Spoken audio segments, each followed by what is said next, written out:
इसलिए विवाह कर देना। एक निवेदन आपसे करूं, शास्त्र का एक श्लोक मुझे स्मरण आ रहा है। विवाह कहाँ करना चाहिए?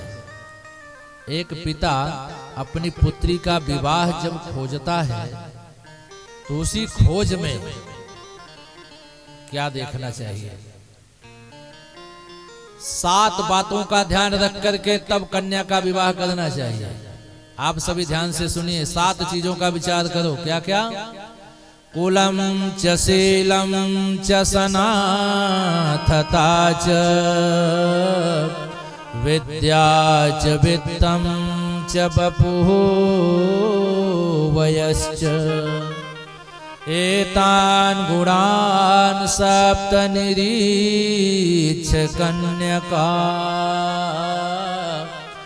देयाबुधैः से समचिन्तनीयम्। क्या क्या ध्यान देना है? सबसे पहले कुल का विचार।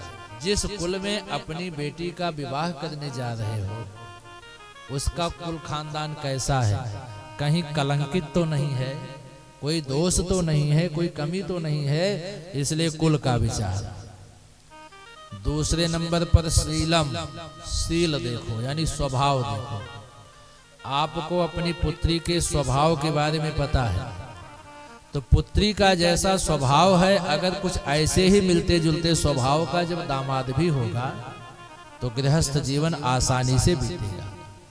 अगर बिटिया बहुत सीधी साधी है, दामाद थोड़ा क्रोधी स्वभाव का होगा, तब बात नहीं बनेगी। अब बिटिया क्रोधी स्वभाव की है, दामाद सीधे स्वभाव का है, तब भी बात नहीं बनेगी। इसलिए विचार करो कि बेटी दामाद दोनों का स्वभाव लगभग मेल खाता हो। इसलिए कहा शीलम, कुलम च शीलम। तीसरे नंबर पर कहा सनाथता। देखो सनाथ है कि नहीं? सनाथ का अर्थ है माता पिता घर परिवार समाज से है कि नहीं, कहीं समाज से बहिष्कृत तो नहीं है, इसका विचार करो। विद्या, चौथे नंबर पर पढ़ाई लिखाई देखो। बिटिया की पढ़ाई क्या है आपको पता है। बिटिया की पढ़ाई के अनुसार ही दामाद की भी शिक्षा होनी चाहिए। बिटिया ज्यादा पढ़ी लिखी है, दामाद कम पढ़ा लिखा है, अथवा दामाद ज्यादा पढ़ा लिखा है, बिटिया कम पढ़ी लिखी है, तो हमेशा विवाद होता रहेगा। इसलिए दोनों की समान शिक्षा भी होनी चाहिए। विद्या। पांचवें नंबर पर कहा वित्तम, आर्थिक स्थिति पर विचार कर लेना, क्योंकि आप बिटिया का विवाह करके चले आओगे, कल बेटा बेटी भी कुछ होगा, परिवार बढ़ेगा, खिलाने पिलाने भर की धन संपत्ति इसके पास है कि नहीं, इसलिए आर्थिक स्थिति पर भी विचार कर लेना। विद्या च वित्तम। छठे नंबर पर कहा वपुः, अब शरीर का विचार करना। बिटिया का स्वरूप कैसा है? बिटिया के स्वरूप के जैसा ही दामाद का भी स्वरूप हो।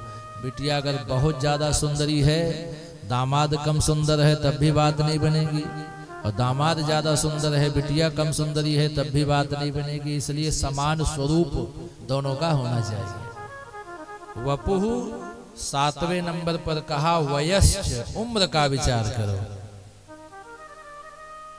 दोनों की उम्र कितनी कितनी है, कितना अंतर है। इस सभा में जो वृद्ध लोग बैठे हैं, कुछ माताएं बहनें हैं, कुछ पुरुष लोग हैं। प्राचीन काल की एक कहावत थी, कन्या से बरदून, कहते थे कि नहीं? न जाने किसने इस कहावत को लागू किया। कन्या से बरदून पहले के जमाने में चलता था, आज के जमाने में मत चलाना इसको। जिस समय कन्याओं के विवाह होते थे उस समय ये परिभाषा चलती थी। आजकल के जमाने में कन्याओं के विवाह नहीं बल्कि स्त्रियों के विवाह हो रहे हैं। कन्या कौन है और स्त्री कौन है? 10 वर्ष तक के नीचे की उम्र की जो बालिकाएं हैं उन्हें कन्या कहा जाता है। 10 वर्ष से कम और उसके बाद इनकी स्त्री की संज्ञा हो जाती है। शास्त्र कहता है 10 वर्ष अतिक्रांता कन्या दोष विवर्जिता।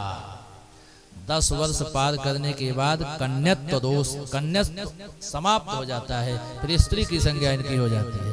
तब तो हम ये परिभाषा लागू करते थे, कन्या से वर दून। जैसे कन्या 10 वर्ष के नीचे की है तो 12-15 साल तक के वर से विवाह हो जाता था, थोड़ा सा बढ़ के। और आज के जमाने में अगर 25 वर्ष की कन्या है और वही परिभाषा लागू करोगे कि कन्या से वर दून, तब तो वर नहीं वरेंद्र मिलेंगे। बोल सच्चिदानंद भगवान की जय हो। है ना? ये परिभाषा पुराने जमाने की है, आज के जमाने की नहीं है। तो एतान गुणान सप्त निरीक्ष कन्यका देया बुधैहि से समचिंतनीयम, तब अपनी पुत्री का विवाह वहां करना चाहिए।